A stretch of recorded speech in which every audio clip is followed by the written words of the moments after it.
Crypto traders सुनो। तो crypto trader, अगर आपने दो इनकम टैक्स के ऐसे प्रोविजन है जो कि बहुत इंपॉर्टेंट है, अगर आपने वो मिस किया तो इनकम टैक्स नोटिस आने से कोई नहीं बचा सकता है। पहला, टीडीएस प्रोविजन।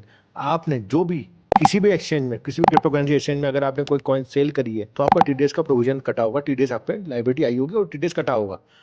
अगर ये सुन तो लो पूरा पूरा, आप सुनते नहीं हो तभी तो लॉस हो जाता है, तभी तो नोटिस आ जाते हैं। और अगर आपने वो टीडीएस को अपने इनकम में नहीं दिखाया है, अगर आपने आईटीआर फाइल करते हुए नहीं दिखाया है उसको, तो आपको नोटिस आ जाएगा। दूसरा बहुत important, inter switch off coin, मतलब बेसिकली अगर आपको एक का सेट ऑफ, एक में प्रॉफिट दूसरे में लॉस, उस सेट ऑफ नहीं हो सकता। तो इथेरियम का जो प्रॉफिट है उस पर भी टैक्स, पूरा पूरा टैक्स लगेगा। बीटीसी, अगर बिटकॉइन में कोई लॉस है तो सेट ऑफ नहीं होगा। इसका बिल्कुल बहुत ज़्यादा ध्यान देना है, क्योंकि अगर क्या हो रहा है, बहुत सारे लोग जो मैं रिटर्न देख रहा हूँ, जो नोटिस आए हैं वो इसी बात पे आए कि उन्होंने बेसिकली कॉइन्स को इंटर स्विच कर लिया और सेट ऑफ कर दिया है। तो इस चीज़ का ध्यान रखिए, अगर आपने दो प्रोविजन ध्यान रखी है तो आपको नोटिस नहीं आ सकता बिल्कुल, और अगर आपने इसको इग्नोर किया तो नोटिस आने से कोई नहीं रोक सकता। Thank you so much.